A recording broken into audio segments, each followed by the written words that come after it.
채널에 오신 것을 환영합니다. 영상 시청하기 전 구독과 좋아요로 많은 응원 부탁드립니다. 감사합니다. 집을 지키는 작은 친구들. 가택신과 도깨비의 힐링 스토리. 프롤로그. 우리 곁에 보이지 않는 친구들. 여러분, 혹시 아무도 없는 집에서 이상한 소리를 들어본 적 있으신가요? 분명 창문을 닫았는데 바람이 부는 소리, 밤중에 들리는 작은 발자국 소리. 무섭다고요? 아니에요. 그건 어쩌면 우리 집을 지켜주는 작은 친구들의 인사일지도 모릅니다. 옛날 우리 조상들은 믿었습니다. 집 안 곳곳에 우리가 사용하는 물건 하나하나에 신령이 깃들어 있다고요. 대들보에는 성주신이, 부엌에는 조왕신, 뒤란에는 측신이, 그리고 때로는 장난꾸러기 도깨비도 함께 살았답니다. 오늘은 그런 작은 친구들의 이야기를 들려드리려 합니다. 삭막한 도시 생활에 지친 현대인들에게 전하는 따뜻한 공존의 메시지입니다. 첫 번째 이야기. 할머니 집의 성주신. 서울에서 IT 회사를 다니는 민준 씨는 번아웃이 왔습니다. 새벽까지 야근하고 주말에도 일하고 어느 날 문득 정신을 차려보니 자기 자신이 기계처럼 느껴졌죠. 시골 할머니 집에나 다녀올까? 할머니는 5년 전에 돌아가셨지만 민준 씨 어머니가 아직 그 집을 관리하고 계셨습니다. 민준 씨는 휴가를 내고 경상도 시골 할머니 댁으로 향했습니다. 오랜만에 찾은 할머니 집. 마당엔 잡초가 무성했지만 집은 여전히 튼튼해 보였습니다. 민준 씨는 먼지를 털고 방을 정리한 뒤 할머니가 주무시던 안방에 누웠습니다. 그날 밤이었습니다. 손주야. 꿈인지 생시인지 낮은 목소리가 들렸습니다. 민준 씨는 화들짝 놀라 벌떡 일어났죠. 누구세요? 놀라지 마라. 나는 이 집을 500년간 지켜온 성주다. 어둠 속에서 어렴풋이 모습이 보였습니다. 하얀 수염의 노인이 대들보 위에 앉아 있었습니다. 성주신, 이세요? 그렇다. 내 할머니께서 돌아가신 후 이 집을 찾는 이가 없어 적적했구나. 내가 와주니 반갑구나.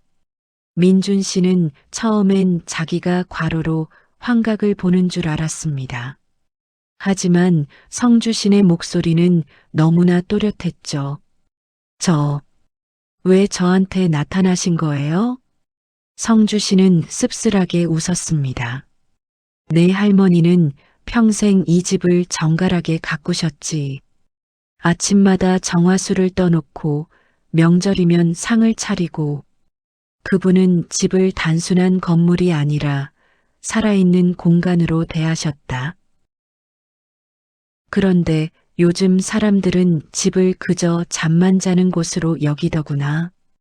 출근하고 퇴근하고 씻고 자고 집과 대화하지 않지. 민준 씨는 찔렸습니다. 자기 원룸을 떠올려 보니 정말 그저 잠만 자는 공간이었으니까요. 손주야, 너도 그렇게 살고 있구나. 죄송합니다. 미안해할 것 없다. 다만 기억해라. 집은 너를 지켜주는 공간이다. 바람과 비를 막아주고 더위와 추위로부터 보호해주며 내가 쉴 수 있는 둥지를 내어주지. 그런 집에게 가끔은 고마움을 표현해주거라. 성주 씨는 민준 씨의 어깨를 가만히 두드렸습니다.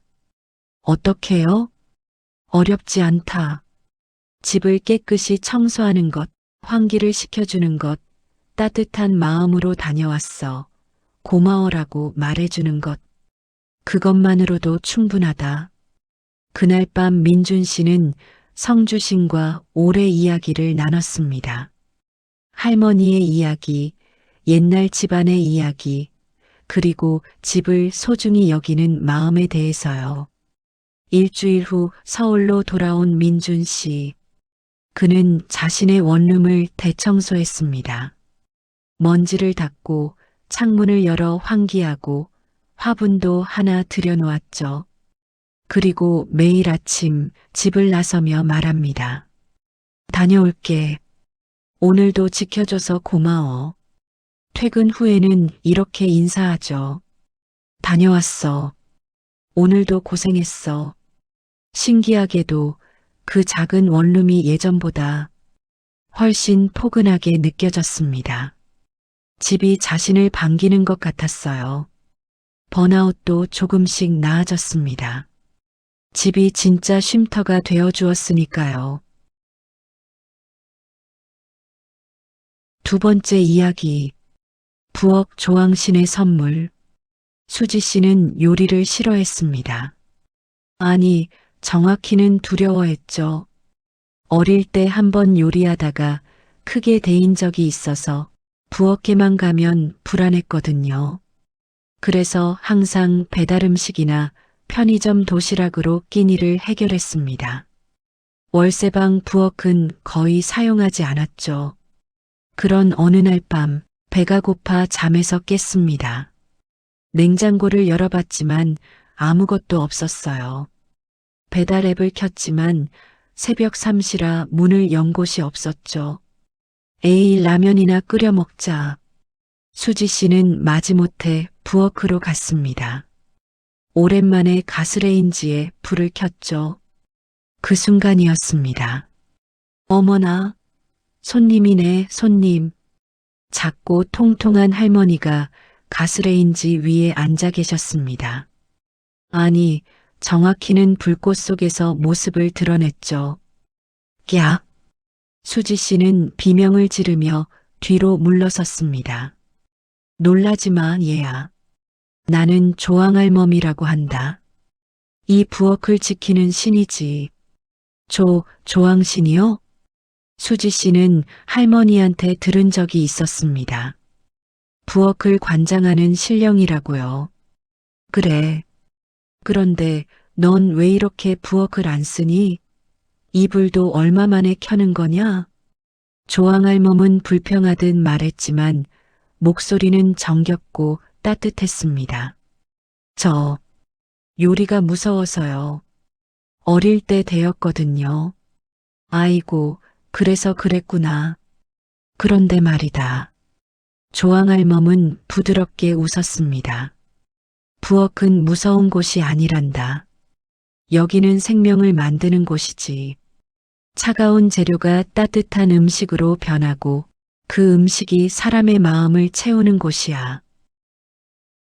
나는 수백 년 동안 수많은 사람들이 이 부엌에서 음식 만드는 걸 지켜봤단다. 어머니가 아픈 아이를 위해 죽을 쓰고 할머니가 손주들 올 때까지 전을 부치고 친구들이 모여 깔깔거리며 요리하고 조항할멈의 목소리가 더욱 따뜻해졌습니다. 부엌은 사랑을 만드는 곳이란다. 그런데 내가 여길 안 쓰니 내가 얼마나 심심한지 모른다. 수지 씨는 미안한 마음이 들었습니다. 제가 어떻게 하면 될까요? 간단하지. 천천히 조금씩 시작하는 거야. 오늘은 라면만 끓이더라도 괜찮아. 내일은 계란 후라이를 해보고 모레는 김치찌개를 끓여보고 실수해도 괜찮단다. 내가 여기 있잖니. 그날 밤 수지 씨는 조항할멈의 도움을 받아 평생 먹어본 라면 중 가장 맛있는 라면을 끓였습니다. 조항할멈이 불 조절을 도와주고 언제 면을 넣어야 하는지 알려주셨거든요.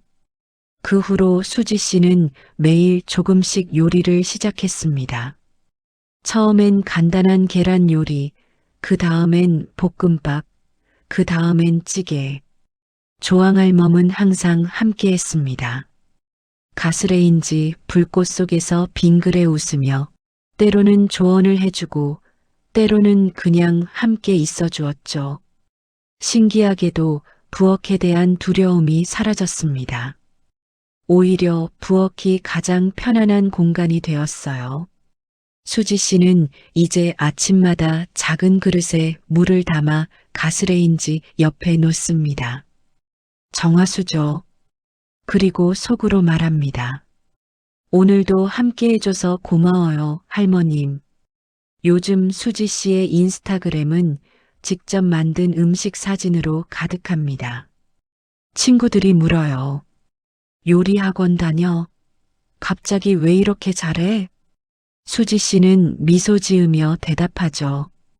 응, 좋은 선생님을 만났거든. 세 번째 이야기. 장난꾸러기 도깨비. 대학생 진우는 혼자 자취를 시작했습니다. 처음 하는 자취라 모든 게 서툴렀죠. 특히 청소와 정리정돈은 정말 못했어요. 방은 항상 어질러져 있었고, 양말은 여기저기 널려 있었고, 책은 침대 위에 쌓여 있었습니다. 그러던 어느 날부터 이상한 일이 벌어지기 시작했습니다.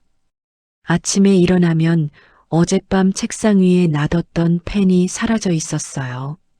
한참 찾다 보면 신발장 안에서 발견되곤 했죠. 이상하네. 분명 여기 뒀는데. 양말도 마찬가지였습니다. 분명 짝이 있었는데 하나만 감쪽같이 사라지는 거예요. 며칠 후 냉장고 뒤에서 발견되기도 했고요. 내가 미친 건가? 진우는 자기가 건망증이 심해진 줄 알았습니다. 그런데 어느 날 밤 진실을 알게 됐죠. 한밤중에 물 마시러 일어난 진우. 부엌으로 가던 중 거실에서 이상한 소리가 들렸습니다. 히잇, 이번엔 뭘 숨길까? 진우는 조용히 거실을 들여다봤습니다. 그리고 눈이 휘둥그레졌죠. 키가 1미터쯤 되는 작은 생명체가 그의 리모컨을 들고 장난치고 있었습니다. 붉은 옷을 입고 머리에는 작은 뿔이 달려 있었어요. 도깨비? 아! 도깨비는 화들짝 놀라 리모컨을 떨어뜨렸습니다. 들켰네. 히잇. 그런데 도망가기는커녕 도깨비는 진우를 보고 깔깔 웃었습니다. 너 내가 보이니? 당연히 보이는데요. 오, 신기하다. 요즘 사람들은 나를 못 보는데 내가 순수한가 보네. 도깨비는 진우 주위를 빙글빙글 돌았습니다. 당신이 내 물건들을 숨긴 거예요? 헤헤, 미안. 심심해서 그랬어. 너 너무 어질러 놓고 살길래 장난 좀 쳤지. 진우는 화가 났지만 도깨비가 너무 귀여워서 웃음이 나왔습니다. 왜 하필 제 집에 온 거예요? 도깨비는 진우의 어질러진 방을 가리켰습니다. 저기 봐봐. 저 구석에 쌓인 먼지, 침대 밑에 굴러다니는 과자 봉지, 세탁기에 한 달째 방치된 빨래. 우리 도깨비들은 그런 어지러운 곳을 좋아하거든. 근데 말이야, 너무 심하면 나도 불편해. 좀 치워줄 수 없어? 진우는 자기 방을 돌아봤습니다. 정말 엉망이었죠. 그럼 제안 하나 할게. 도깨비가 눈을 반짝이며 말했습니다. 내가 매일 조금씩 정리하면 나도 장난 안 칠게. 대신 내가 찾는 물건이 있으면 도와줄게. 어때? 정말요? 응. 우리 도깨비들 못된 존재 아니야. 그냥 장난꾸러기일 뿐이지. 착한 사람한테는 복도 주고 그래. 진우는 생각했습니다.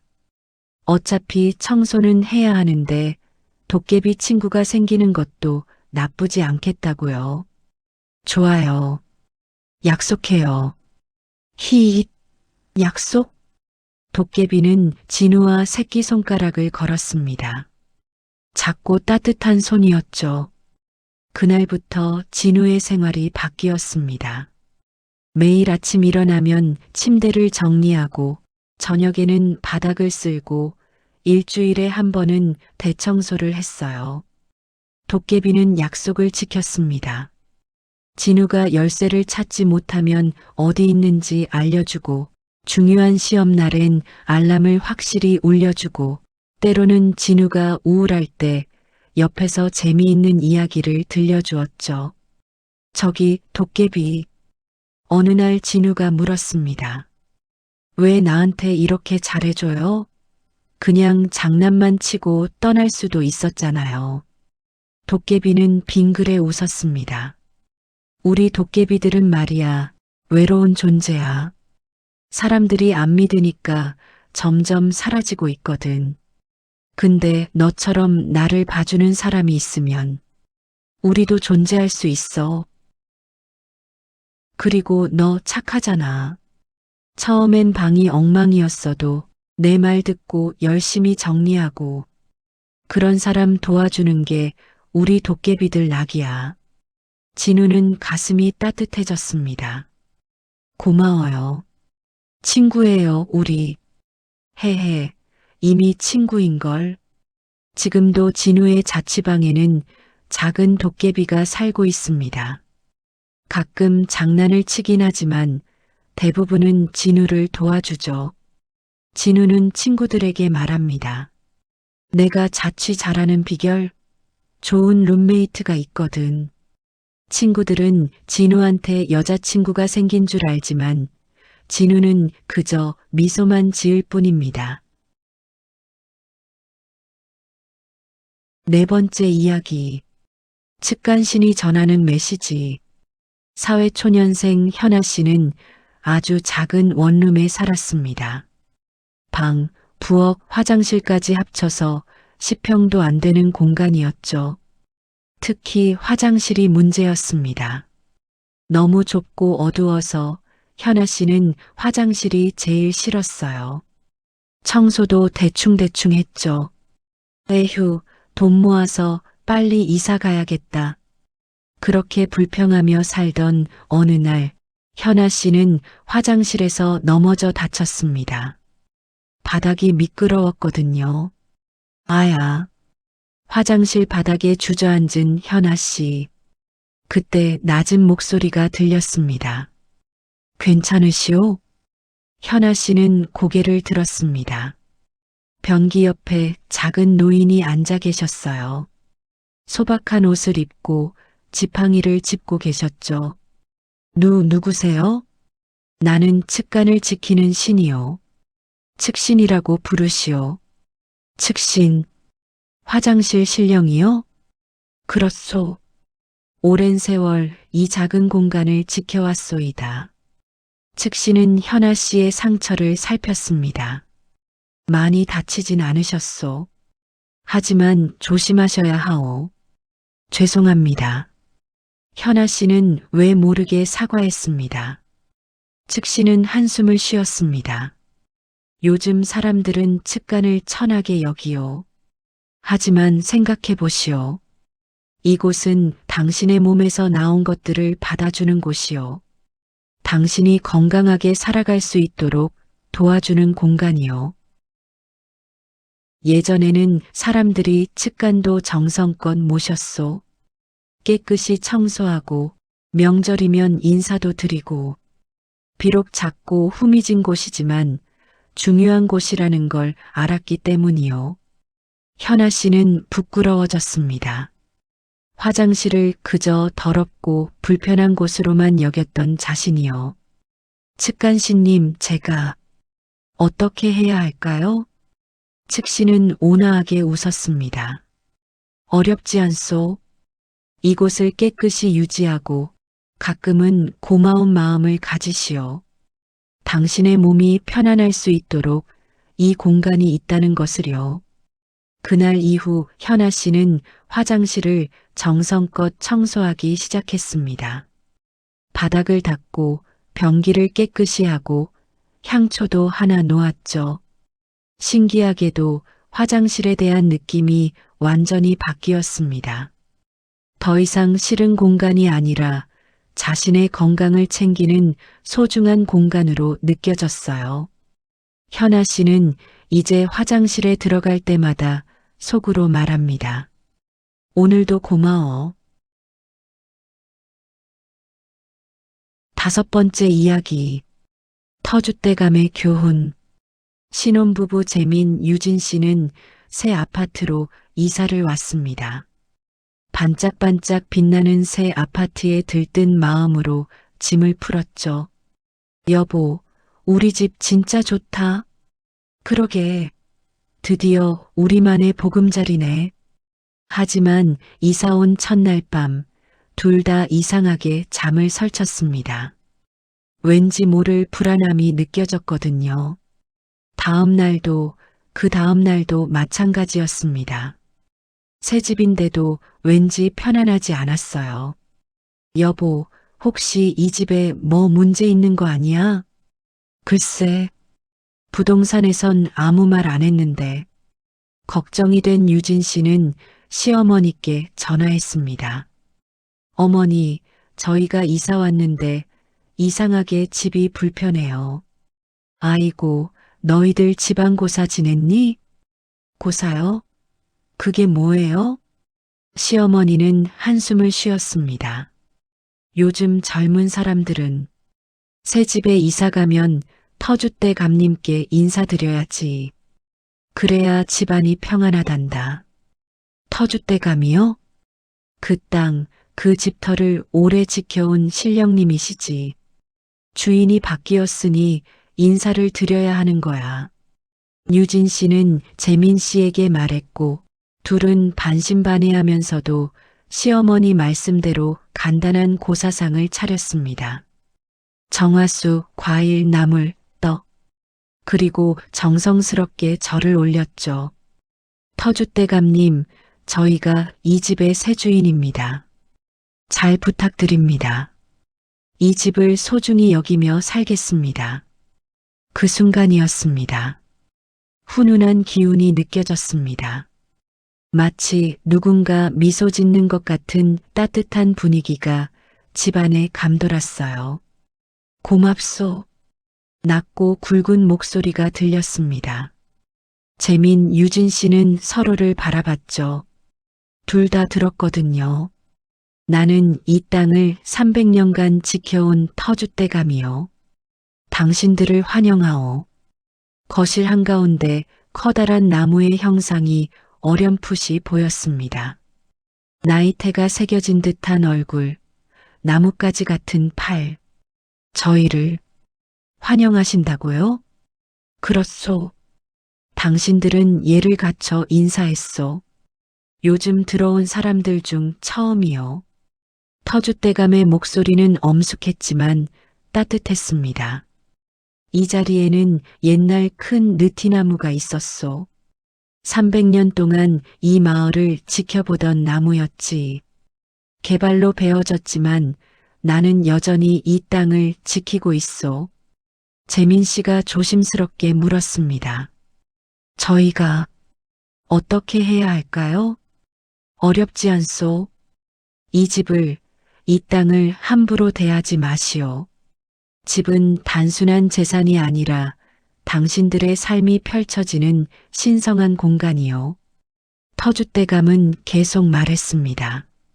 서로 사랑하고 웃음이 넘치는 가정을 만드시오. 그것이 나에게 드리는 가장 큰 공양이요.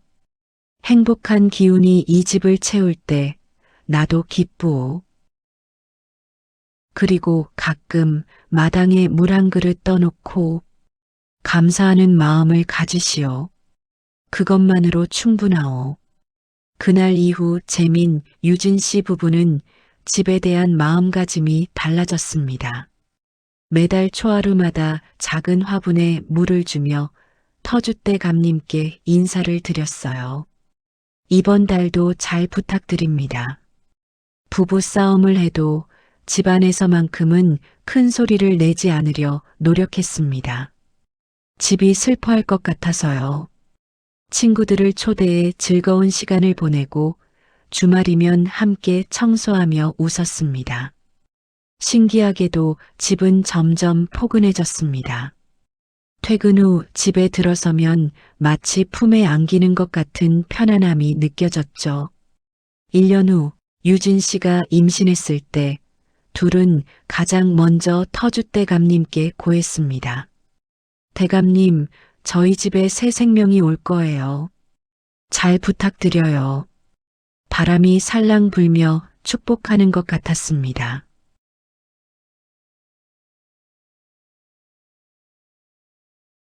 여섯 번째 이야기. 문신의 가르침. 대기업 부장 승호 씨는 항상 바쁜 사람이었습니다. 아침 일찍 출근해서 밤늦게 귀가하는 생활이 20년째였죠. 집은 그저 잠자는 곳일 뿐이었습니다. 현관문을 열고 들어가 거실도 거치지 않고 바로 침실로. 아침엔 세수만 하고 바로 나가고. 가족들과도 대화가 없었습니다. 아내는 이미 포기한 듯 보였고 대학생 딸은 아버지를 피했죠. 그러던 어느 날 승호 씨는 새벽에 술에 취해 귀가했습니다. 현관문 앞에서 비틀거리며 열쇠를 꺼내는데 또 술 드셨군요.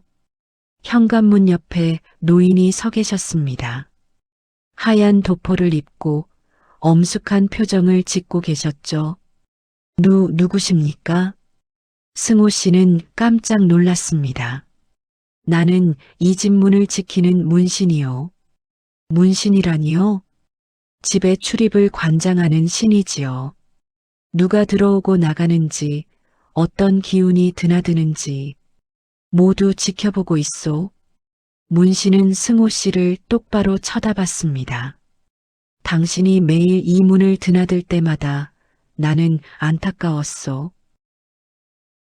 무슨 말씀이신지? 당신은 이 문을 그저 물리적 통로로만 여기고 있소. 하지만 생각해 보시오. 이 문은 바깥 세상과 당신 가정을 구분하는 경계요. 밖의 거친 세상으로부터 당신 가족을 지켜주는 보호막이요. 승호 씨는 술이 깨는 것 같았습니다. 그런데 당신은 이 문을 들어설 때 한 번도 가정으로 돌아왔다는 기쁨을 느낀 적이 없소.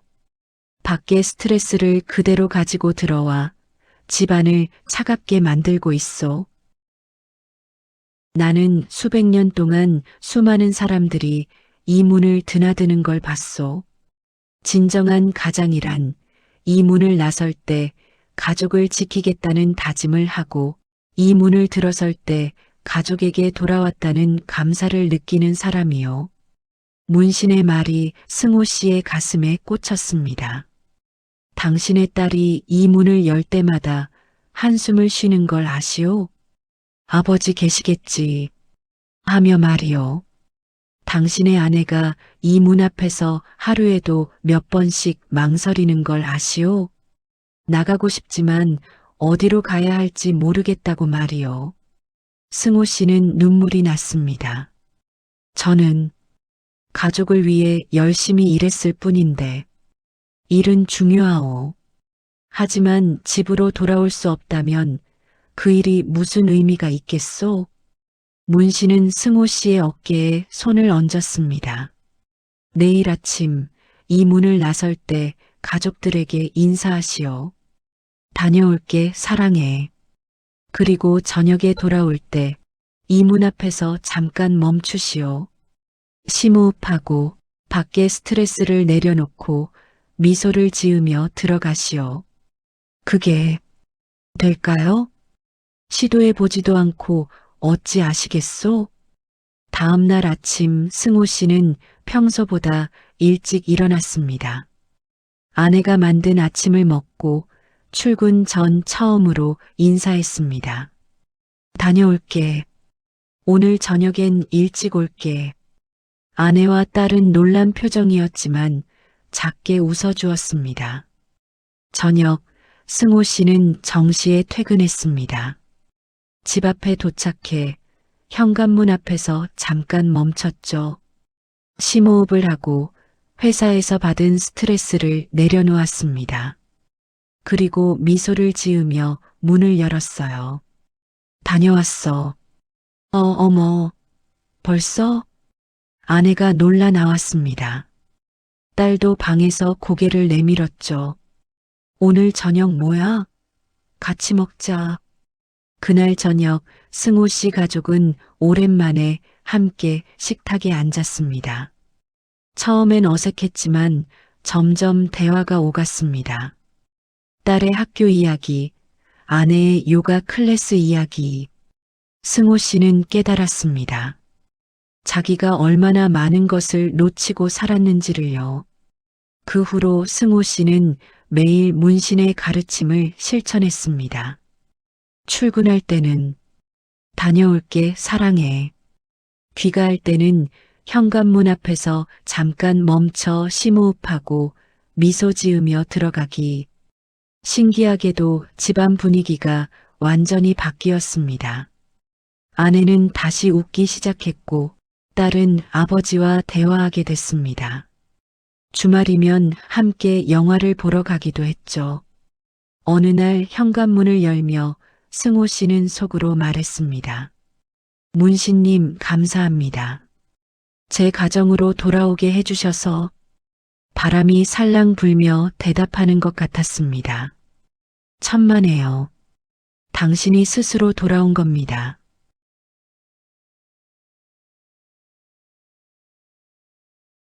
일곱 번째 이야기. 업신과 우물. 할머니 혼자 사시는 시골집. 손녀 지은이가 명절에 찾아왔습니다. 할머니, 저 왔어요. 아이고, 우리 지은이. 어서 와라. 저녁을 먹고 할머니와 마루에 앉아 이야기를 나누는데 할머니가 뒤란을 가리켰습니다. 지은아, 저기 우물 보이니? 네, 할머니. 저 우물이 우리 집안 대대로 지켜온 거란다. 300년은 넘었지. 와, 그렇게 오래됐어요? 할머니는 옛 이야기를 시작했습니다. 저 우물에는 업신이 계신단다. 우물을 지키는 신령님이시지. 업신이요? 그래. 예전에는 물이 귀했단다. 그래서 우물은 생명 그 자체였지. 그 우물을 지켜주시는 분이 업신이란다. 할머니는 창밖의 우물을 바라봤습니다. 할머니 어릴 때는 매일 아침 우물에 가서 물을 길었단다. 그때마다 업신님께 인사를 드렸지. 오늘도 깨끗한 물 주셔서 감사합니다라고. 할머니도 업신을 본 적 있어요? 할머니는 잠시 생각하더니 고개를 끄덕였습니다. 있지. 할머니가 20살 때였단다. 그때 마을에 가뭄이 들었어. 석 달 동안 비가 안 와서 다른 우물들은 다 말라버렸지. 사람들이 물을 구하러 먼 곳까지 가야 했단다. 우리 집 우물도 말랐어요? 그게 신기하게도 우리 우물만은 마르지 않았어. 다른 우물은 바닥이 드러났는데 우리 우물은 여전히 물이 찼더구나. 와, 그래서 마을 사람들이 우리 우물에서 물을 얻어갔지. 할머니는 매일 우물에서 물을 길어 동네 사람들 나눠줬단다. 할머니의 눈빛이 따뜻해졌습니다. 그러던 어느 날 밤 할머니가 우물에 물 기르러 갔는데 우물 속에서 빛이 나더구나. 아름다운 여인이 물속에서 떠올라 미소를 지었지. 그게 업신이었어요? 그렇단다. 업신께서 말씀하셨어. 내가 이 물을 혼자 차지하지 않고 마을 사람들과 나눠서 고맙구나. 가뭄이 끝날 때까지 이 우물은 마르지 않을 것이다. 진짜요? 그래. 그리고 일주일 후 비가 내렸단다. 하지만 할머니는 깨달았지. 우물의 물은 업신께서 주신 선물이고 그 선물은 나누라고 주신 거라는 걸. 지은이는 감동했습니다. 할머니, 저도 업신을 볼 수 있을까요? 순수한 마음으로 우물을 대하면 언젠가는 볼 수 있을 거야. 그날 밤 지은이는 우물로 갔습니다. 달빛이 우물 속에 비쳤죠. 업신님, 안녕하세요. 저는 지은이에요. 지은이는 우물을 들여다보며 말했습니다. 할머니한테 들었어요. 할머니가 어려울 때 도와주셔서 감사해요. 앞으로도 우리 가족 잘 부탁드려요. 그 순간 우물 속에서 잔잔한 파동이 일었습니다. 그리고 따뜻한 기운이 느껴졌죠. 비록 업신의 모습은 보이지 않았지만 지은이는 알았습니다. 업신께서 자신의 인사를 받아주셨다는 것을요. 지금도 그 우물은 있습니다. 할머니는 돌아가셨지만 지은이가 집을 물려받아 우물을 지키고 있죠. 가끔 동네 아이들이 오면 지은이는 우물 이야기를 들려줍니다. 업신 이야기, 할머니 이야기. 그리고 매일 아침 지은이는 우물에 정화수를 떠놓고 인사합니다. 업신님, 오늘도 감사합니다.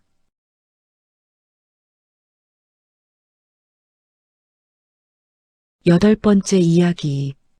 빗자루 도깨비의 우정. 편의점 알바생 민지는 항상 피곤했습니다.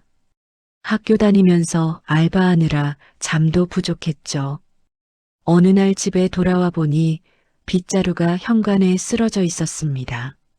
아, 또 쓰러졌네. 민지는 귀찮다는 듯 빗자루를 세워놨습니다. 그런데 5분 후 또 쓰러져 있었어요. 이거 왜 자꾸 이래? 짜증이 난 민지는 빗자루를 벽에 기대놨습니다. 그런데 또 쓰러졌죠. 아, 진짜. 민지가 빗자루를 집어들자 갑자기 빗자루가 움직였습니다. 아, 미안. 일부러 그런 건 아니야. 작은 목소리가 들렸습니다. 빗자루에서요. 뭐야? 나는 빗자루 도깨비야. 오래된 빗자루에는 도깨비가 깃든다잖아. 너희 집 빗자루가 5년 넘었거든. 민지는 황당했지만 빗자루를 자세히 보니 정말 작은 도깨비가 빗자루에 매달려 있었습니다. 너, 왜 자꾸 쓰러진 거야? 그게 심심해서.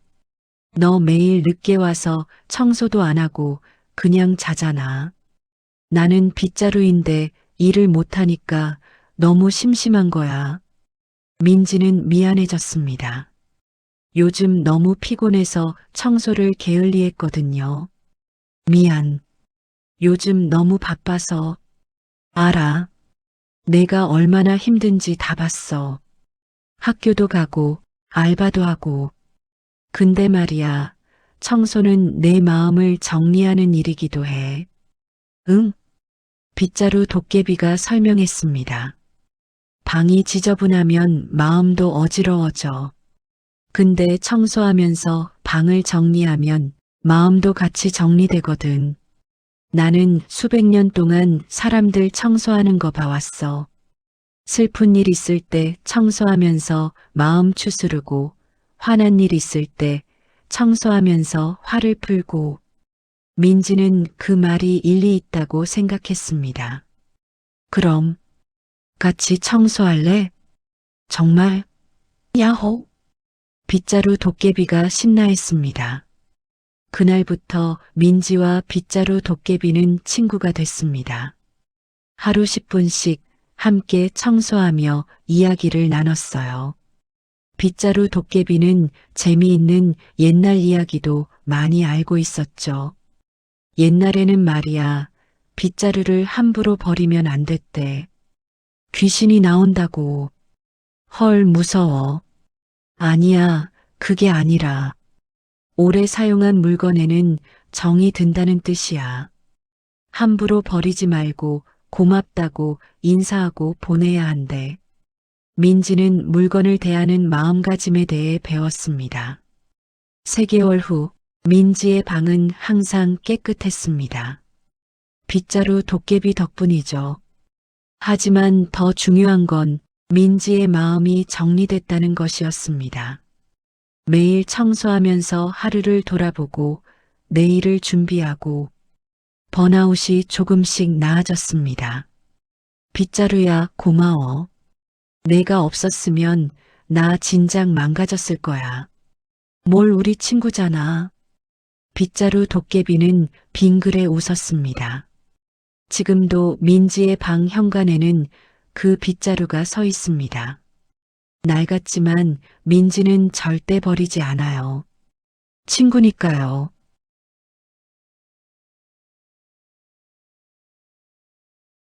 에필로그. 우리 곁의 친구들. 여러분, 이야기 잘 들으셨나요? 성주신, 조항신, 도깨비, 측신, 터줏대감, 문신, 업신, 그리고 빗자루 도깨비까지 우리 조상들은 믿었습니다. 우리 주변의 모든 것에 생명과 영혼이 깃들어 있다고요.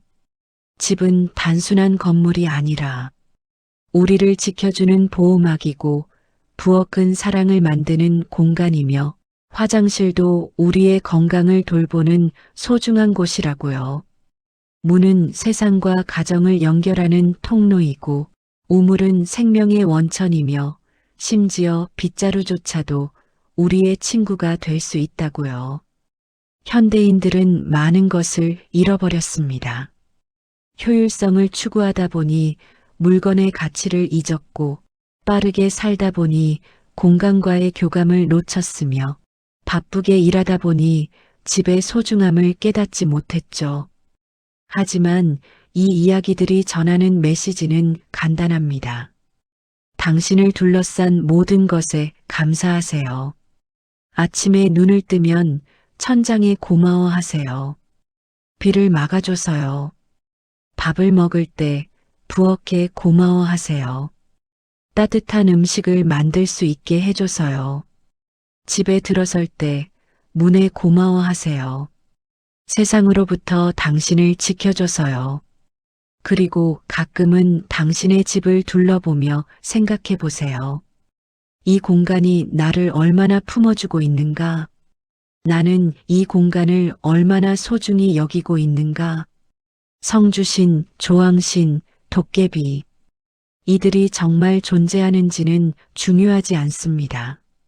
중요한 건 우리가 주변의 공간과 물건을 어떤 마음으로 대하느냐예요.